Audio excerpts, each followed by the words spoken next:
दोस्तों आज हम यहाँ पे डिस्कस करेंगे सीटेट 2021 में आप कैसे गेट कर सकते हैं 140 मार्क्स या हम लोग कह सकते हैं 130 प्लस आंसर। क्या स्ट्रेटजी होनी चाहिए, क्या प्लान होना चाहिए और क्या है ये न्यू एग्जाम पैटर्न, किस तरीके से तैयारी करें इस बार की। भाई जो दिसंबर में सीटेट होने जा रहा है उसमें लगभग हम लोग 130 प्लस जरूर लेकर आए।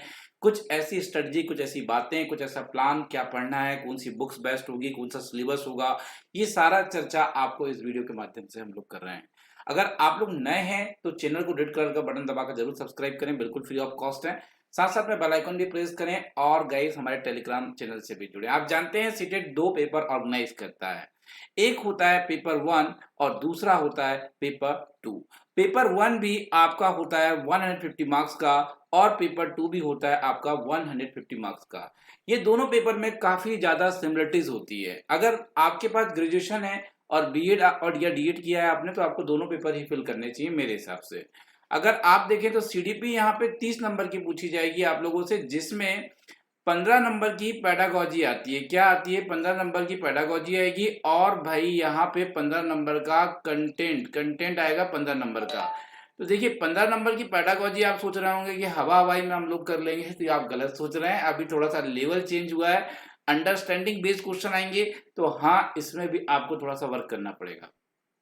एज इट इज अगर हम यहाँ बात करें तो यहाँ पे मैं कहूँगा कि थोड़ा सा यहाँ भी 15 नंबर की पेडागोजी आती है और यहाँ पे दो अनसिन पेसेज आएंगे 30 नंबर में से, जिसमें से 7 नंबर की ग्रामर होगी। ईवीएस में भी 30 नंबर का पेपर होगा, 15 नंबर की पेडागोजी और 15 नंबर का एनसीईआरटी कंटेंट। मैथमेटिक्स में भी इस तरह से ही होगा, 15 नंबर की पेडागोजी हो जाएगी और 15 नंबर का एनसीईआरटी कंटेंट हो जाएगा। हिंदी में भी कुछ इस तरह का होगा। इस तरह से मिलते हैं आपको 150 प्रश्न। अब पेपर टू में ये सारी चीज सिमिलर है, सीडीपी, हिंदी, इंग्लिश। बस यहाँ चेंज ये होता है कि अगर आप मैथ्स एंड साइंस के बच्चे हैं तो आपको 60 नंबर का मैथ्स एंड साइंस पूछेगा। अगर आप सोशल साइंस के बच्चे हैं, मतलब आपने अगर बीए किया हुआ है, आप कॉमर्स वाले बच्चे हैं, तो आपको सोशल साइंस से देना पड़ता है। तो एक्चुअली अगर आपने ये किया हुआ है दोस्तों, तो आपको यहाँ पर क्या करना पड़ेगा, आपको भी 60 नंबर का सोशल साइंस पूछा जाएगा। तो इस तरीके से 150 प्रश्न है। अब इन 150 प्रश्न में से 130 कैसे लेकर आए भैया, आपको बता दूं इस एग्जाम में हमें टाइम मिलता है 150 मिनट का। कितना टाइम मिलता है? 150 मिनट का टाइम मिलता है। 150 क्वेश्चन है, मतलब 1 मिनट है और ऑनलाइन एग्जाम हो रहा है। कैसा एग्जाम हो रहा है? ऑनलाइन एग्जाम हो रहा है, ये आप सभी लोग जानते हैं। कैसा एग्जाम हो रहा है भैया? ऑनलाइन एग्जाम हो रहा है। साथ साथ मैं आपको बता दूं ऑनलाइन के साथ साथ यहाँ पर नेगेटिव मार्किंग नहीं है। That's a very good point कि यहाँ पर कोई भी नेगेटिव मार्किंग नहीं है दोस्तों। हम बात करें तो नो नेगेटिव मार्किंग, कोई नेगेटिव मार्किंग यहाँ पर नहीं है। That's a very good point.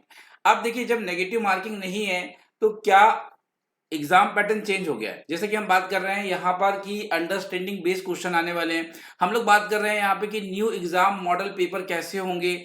हम लोग ये बात कर रहे हैं कि प्रीवियस ईयर पढ़ें या ना पढ़ें। भैया 2011 से 2021 तक जितने बार सीटेट ने एग्जामिनेशन लिया है, क्या वो इंपॉर्टेंट होंगे या नहीं होंगे? तो मैं आपको जवाब देता हूँ, हाँ बिल्कुल होंगे, आपको पढ़ना चाहिए। पर इसको पढ़ने में एक बड़ा दिक्कत है कि दिक्कत ये है कि जब आप कोई बुक परचेस करते हैं और उससे आप पढ़ते हैं तो उसमें आंसर्स गलत मिलते हैं आपको। अब इसके लिए आप क्या करोगे, कौन कौन सी बुक खरीदोगे, किस किस टीचर को देखोगे, बहुत मशक्कत करनी पड़ जाएगी। तो इसके लिए हमने आप लोगों के लिए काम किया है। हमने क्या किया है, 2011 से लेकर 2021 तक के सभी पेपर हमने आप लोगों के लिए वे सॉल्यूशन तैयार किए हैं। इसमें आप लोगों को हर एक आंसर एनसीईआरटी या सीबीएसई से फाइनल करके हम लोग आपको वैसे प्रोवाइड करा दे रहे हैं। इसका पीडीएफ भी आपको मिल सकता है, इसका क्लासेस भी आपको मिलेगी। तो देखिए 2011 से 2021 तक आपको किसी को परेशान होने की जरूरत नहीं है। अगर आप ये पढ़ लेते हैं तो मैं आपको कहता हूं 80 नंबर यहाँ से, या तो 80 नहीं भी कहूं तो 70 नंबर या 60 नंबर यहाँ से पक्के बनेंगे। 70 से 60 नंबर इन पेपरों से आ रहे हैं, ये चीजें आप याद रखिए। 2011 से 2021 एक भी पेपर छूटना नहीं चाहिए। यहीं से 60 से 70 नंबर की तैयारी आपकी यहां से हमने करा दी, बात समझिएगा। अब ये एक्चुअली न्यू एग्जाम पैटर्न क्या है? न्यू एग्जाम पैटर्न मतलब यहाँ पे क्वेश्चन आने वाले अंडरस्टैंडिंग बेस्ड। अंडरस्टैंडिंग बेस्ड मतलब ऐसे प्रश्न जिसे आप लोग रटकर जवाब नहीं दे सकते हैं। इसमें ज्यादा सोचना पड़ेगा, प्रॉब्लम सॉल्व करनी पड़ेगी, आपको अपने ब्रेन का इस्तेमाल करना पड़ेगा। आप जिसके पास कहना चाहिए अपसारी चिंतन होगा, जिसके पास यहाँ पे क्रिएटिविटी होगी, वो इस तरह के प्रश्न को सॉल्व करेगा और एक अच्छा शिक्षक एग्जामिनेशन के बाद निकल कर आएगा, जो बेहतर तरीके से बच्चों के भविष्य का निर्माता बनेगा। ये है अंडरस्टैंडिंग क्वेश्चन को लाने का तरीका। अब बहुत सारे बच्चे मुझसे ये पूछते हैं कि न्यू एग्जाम पैटर्न आ गया है सर, तो क्या हम एनसीईआरटी पढ़ें? भैया देखिए, अगर आप ईवीएस का पेपर देने जा रहे हैं तो मैं कहूंगा आप 100% क्लास थर्ड, क्लास फोर्थ और क्लास फिफ्थ की एनसीईआरटी पढ़ लो। पर आपको टाइम वेस्ट नहीं करना है, हम लोग क्लासेस दे रहे हैं, चैनल की प्लेलिस्ट में ऑलरेडी हमने एनसीईआरटी सॉल्व करा के रख दी है, तो सब कुछ आपके लिए हो चुका है, आपको केवल जाना है और इसे लगाना है दोस्तों, और कुछ भी नहीं करनी है आपको, ठीक है? ये चीजें याद रखेंगे आप लोग। तो यहाँ पे ये चीजें निकल कर आ जाती हैं, जो बहुत बढ़िया है, दैट्स अ वेरी गुड। दोस्तों यहाँ पे अगर हम लोग इन चीजों के बारे में बात कर रहे हैं, तो आप अगर सोशल साइंस के बच्चे हैं तो आप क्या करेंगे? आप सोच रहे होंगे भैया अगर आप सोशल साइंस के बच्चे हैं ना, तो आपको एनसीईआरटी पढ़नी है, आपको पढ़नी है क्लास 6 की, क्लास 7 की और पढ़नी है क्लास 8 की। ये 3 एनसीईआरटी को घोल के पढ़ लो। इसमें सिविक्स पढ़नी है, ज्योग्राफी पढ़नी है और इसमें पढ़नी है आपको जैसे कि कुछ आपका हिस्ट्री, हाँ हिस्ट्री भी आपको पढ़नी है। और यहाँ साइंस का भी ऐसे ही रूल है, साइंस में फिजिक्स, केमिस्ट्री, बायोलॉजी तीनों कवर करना है आपको, और मैथमेटिक्स भी कवर करना पड़ेगा साइंस वाले बच्चों को एनसीईआरटी की, तब आपके एक अच्छे नंबर बन जाते हैं। तो ये तो बात रही एनसीईआरटी की। अब आपको ये एक सवाल होगा कि सर हम बाल विकास की तैयारी कैसे करें?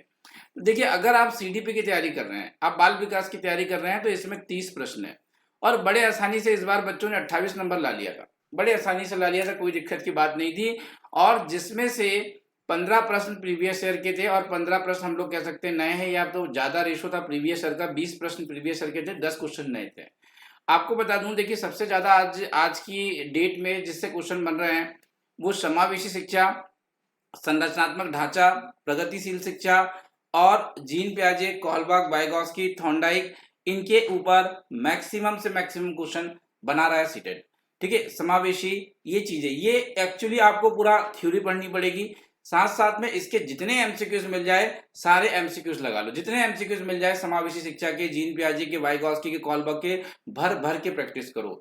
हालांकि इन सभी के एमसीक्यूज मैंने तैयार किए हैं, 5000 एमसीक्यूज, 5000 एमसीक्यूज तैयार किए हैं, उसके बारे में भी अपडेट आपको मिलेगा कि क्या 5000 एमसीक्यूज आपको कैसे पढ़ने हैं। एक्चुअली हम बात करें, एनसीए पढ़ना है, आरटीए पढ़ना है, और यहाँ पर आपको पढ़ना है न्यू एजुकेशन पॉलिसी 2020। एक्चुअली यहाँ पे लिखा हुआ होना था एनईपी, ठीक है? एनईपी लिखा होना था, मतलब न्यू एजुकेशन पॉलिसी। अब आप में से कुछ बच्चे बहुत सारे कह रहे होंगे सर न्यू एजुकेशन पॉलिसी का तो सिलेबस में जिक्र ही नहीं है, सर आरटीए का सिलेबस में जिक्र नहीं है, आप ये पढ़ने के लिए क्यों कह रहे हैं? भाई क्वेश्चन बनेंगे, क्वेश्चन बनेंगे, सिलेबस में मेंशन हो या ना हो ये सब छोड़ दीजिए आप। अगर आप इन सभी से बाहर निकल पाए हैं तो ज्यादा से ज्यादा क्वेश्चन यहाँ बनने वाले हैं। लैंगिक रूढ़िवादिता के ऊपर एक क्वेश्चन आएगा, बाल केंद्रित शिक्षा के ऊपर ज्यादा क्वेश्चन आ सकते हैं, प्रगतिशील शिक्षा, कोठारी कमीशन, और यहाँ पर आपको अगर साइकोलॉजी ज्यादा स्ट्रॉन्ग करनी है तो एनसीईआरटी बुक 11th और 12th भी आप पढ़ लीजिए। 11th 12th की एक साइकोलॉजी बुक चलती है एनसीईआरटी में, वो चीजें आप लोग पढ़ सकते हैं। दैट्स अमेजिंग गाइस, ये भी बहुत बढ़िया रहेगा आप लोगों के लिए। अब ये तो रहा सीडीपी का खेल। आपको बता दूं, सीडीपी आपको अगर देखनी है तो हालांकि रात 9 बजे मैं कवर कराऊंगा, और ये 2011 से लेकर 2021 की टेंशन छोड़ दो, बस रेड कलर का बटन दबाओ, चैनल को सब्सक्राइब करो और ये टेंशन आप बिल्कुल छोड़ दीजिए। अब हम लौटते हैं ईवीएस की तरफ। भाई ईवीएस भी 30 नंबर का आ रहा है, कितने नंबर का आ रहा है? 30 नंबर का। 15 नंबर की पेडागोजी आ रही है और 15 नंबर का कंटेंट आ रहा है। भैया कंटेंट 10 नंबर का पकड़ लो एनसीईआरटी से, एनसीईआरटी से 10 नंबर का पकड़ लो, एनसीईआरटी प्लस प्रीवियस ईयर से, प्रीवियस ईयर और एनसीईआरटी से 10 नंबर का कंटेंट पकड़ लो। 5 नंबर का कंटेंट न्यू रहेगा आपका, 5 नंबर का कंटेंट न्यू रहेगा जो हम लोग कराएंगे। और यहाँ पर ये 15 नंबर की पेडागोजी में क्या क्या आएगा? भैया 15 नंबर की पेडागोजी में आएगी ईवीएस थीम, 101% लिख के रख लो, कहीं भी लिख लीजिए आप लोग, स्टाम्प पेपर में लिख लीजिए भैया कि ईवीएस थीम से लगभग लगभग 4 नंबर के प्रश्न बनकर आएंगे। 1-2 प्रश्न एनसीएफ से बनेगा, 1-2 प्रश्न एसएसटी का, 1-2 प्रश्न साइंस का बनेगा, और प्रश्न बनने वाले हैं यहाँ पे एकीकृत प्रकृति से। एकीकृत प्रकृति जो पर्यावरण को मिला दिया गया ना, एसएसटी को, साइंस को, इसके ऊपर क्वेश्चन 100% बनने वाले हैं दिसंबर के एग्जामिनेशन में। क्वेश्चन बनेंगे आपके बाल केंद्रित शिक्षा के ऊपर भी क्वेश्चन बनेंगे, प्रगतिशील शिक्षा के ऊपर भी क्वेश्चन बनने वाले हैं, संरचनात्मक ढांचे के ऊपर क्वेश्चन बनने वाले हैं। तो इन चीजों को आप बेहतर तरीके से तैयार करें, और आप हमारे साथ जुड़े हुए हैं, आप रेगुलर हमारी क्लासेस ले रहे हैं तो आपको इसकी चिंता करने की बिल्कुल भी जरूरत नहीं है दोस्तों। आगे चलते हैं। अब हम लौटते हैं हिंदी पे। हम लोग मैथमेटिक्स में भी आएंगे। आप हिंदी में क्या करोगे भैया? देखिए हिंदी भी 30 नंबर की है, बड़ा आसान है हिंदी का। देखिए क्या होता है, 15 नंबर का पेडागोजी में बता रहा हूँ, पेडागोजी में क्या क्या पढ़ना है। साथ साथ में आपको 7 नंबर की ग्रामर, 7 नंबर की ग्रामर में क्या आ रहा है भैया? इसमें समानार्थी शब्द, अपोजिट वर्ड आ जाएंगे, इसमें उपसर्ग प्रत्यय, ये चीजें आएगी, इसमें समास आ जाएगा। बस अलंकार अगर धोखे से आया तो आ गया, नहीं तो अलंकार का कोई चांसेस नहीं है। छंद नहीं आएगा, रस नहीं आएगा, दोहे नहीं आएंगे। ये सब चीजें मत तैयार करिएगा आप लोग, है ना। आपको तैयार करना है उपसर्ग प्रत्यय, समानार्थी शब्द, विलोम शब्द, मुहावरे और समास। ये चीजें आपको तैयार करनी है। यहां से आपका क्वेश्चन बनने के 101% चांसेस 7 नंबर की ग्रामर यहीं से आएगी। आगे चले हम तो हिंदी पेडागोजी 15 नंबर की कहां से आ रही है? तो 15 नंबर में आपको एक्चुअली भाषा के कौशल पढ़ना है। अधिगम अक्षमताएं, जिसे हम कहते हैं लर्निंग डिसेबिलिटीज, जैसे डिसलेक्सिया हो गया, डिस्कैकुलिया हो गया है ना, डिस्फेजिया हो गया, फेजिया हो गया, इन चीजों को अधिगम अक्षमता कहते हैं। ये आपको अच्छे से तैयार कर लेना, एक क्वेश्चन 2 क्वेश्चन इससे बन सकते हैं। साथ साथ में भाषा के कौशल, पढ़ना लिखना बोलना सुनना क्या होते हैं, अभिव्यक्त्यात्मक कौशल, ये चीजों के बारे में आपको पढ़ना है। साथ साथ में आपको शिक्षण विधियां, टीचिंग विधियां पढ़ना है। किंडरगार्टन ने क्या किया था, मॉन्टेसरी क्या कर रही है, एक्चुअली यहाँ पे अलग अलग विधियों के बारे में आपको नॉलेज करना है। हालांकि बहुभाषिकता के ऊपर क्वेश्चन बनने वाला है, लैंगिक रूढ़िवादिता के ऊपर क्वेश्चन बनेगा, त्रिभाषा सूत्र के ऊपर क्वेश्चन बन सकता है।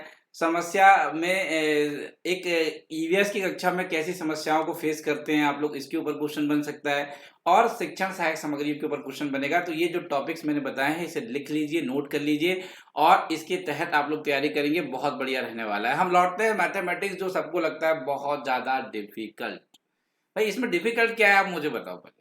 देखिए एक्चुअली मैथ्स का इतना बड़ा बवाल आपने जो मचाया हुआ है ना, इसमें कुछ ऐसा नहीं है। 15 नंबर की तो पेडागोजी निकाल दो, ठीक है, और 15 नंबर का कंटेंट निकाल दो। 15 नंबर में से 7 number that's a very easy question, और 7 नंबर निकाल दो that's a very difficult question, ठीक है। तो 7 जो है ये नहीं भी बने तो 7 तो बन रहा है। मतलब कुछ नहीं करते करते हमारे 22-23 नंबर इजी तरीके से आ सकते हैं मैथमेटिक्स में। आपको मैथमेटिक्स में क्या क्या पढ़ना है पहले हम डिस्कस कर लेते हैं पेडागोजी को। भैया गणित की एक्चुअली नेचर कैसा है? देखिए गणित में सीटेट में हर बार नेचर और प्रकृति के ऊपर एक क्वेश्चन बनता है कि तार्किक प्राकृतिक है, अलंकारिक है, कैसी है, इसके ऊपर एक क्वेश्चन बनेगा। इसलिए गणित की प्रकृति को जाने समझे।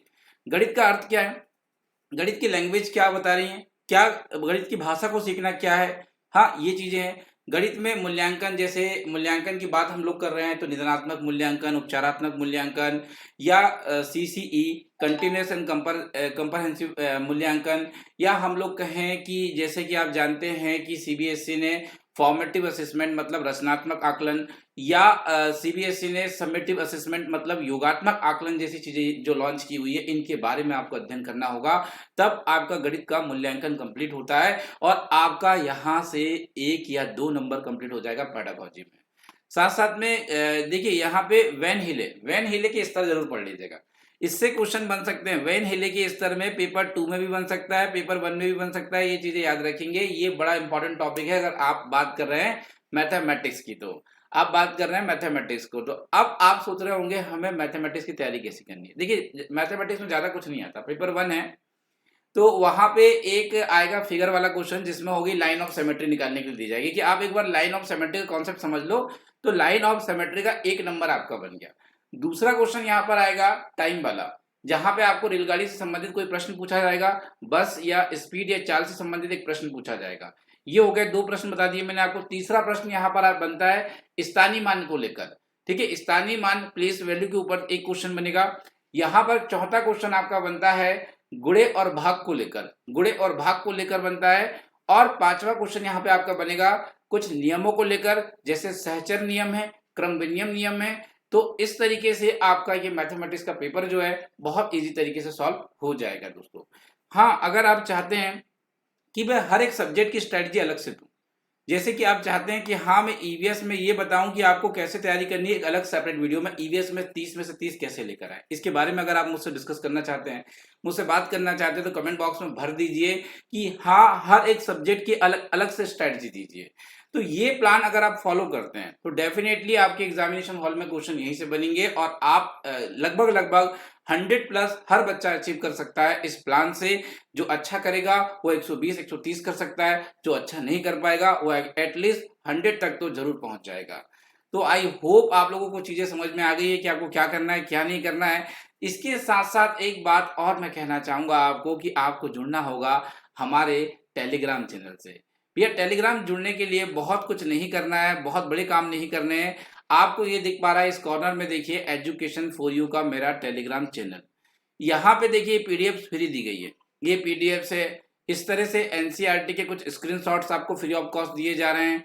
ये देख लीजिए आप यहाँ पे, ये देखिए ये पीडीएफ और ये क्लास का नोटिफिकेशन, ये नोटिफिकेशन, ये फिर से देखिए एनसीईआरटी पढ़ने को मिल रही है इसमें आपको, ये देख लीजिए। तो ये एक्चुअली हमारा टेलीग्राम है एजुकेशन फॉर यू। इसे आप लोग सर्च कर सकते हैं @आशीष सर लगाकर भी आप सर्च करेंगे तो डेफिनेटली आपके पास आ जाएगा। दैट्स अमेजिंग गाइस, ये आपकी हेल्प करेगा। अगर आप पीडीएफ की बात कर रहे हैं तो आप यहाँ देख सकते हैं, देखिए ये वाले कॉर्नर्स में आपको दिखाई देगा 1098 पीडीएफ यहाँ पर है, 1098 पीडीएफ यहाँ पर अवेलेबल है। आप जानिए दोस्तों इस चीज को, दैट्स अमेजिंग। तो आप इंतजार किस बात का कर रहे हैं, अभी जाइए और अभी जाकर हमारा टेलीग्राम चैनल ज्वाइन करिए। रोज रात 9 बजे हमारी लाइव क्लासेस होती है फ्री ऑफ कॉस्ट, वहां पर जुड़िए, एग्जाम आपका क्रैक हो जाएगा। बहुत बहुत धन्यवाद तमाम लोगों का जुड़ने के लिए। Thank you so much everyone for watching this video. Thank you so much.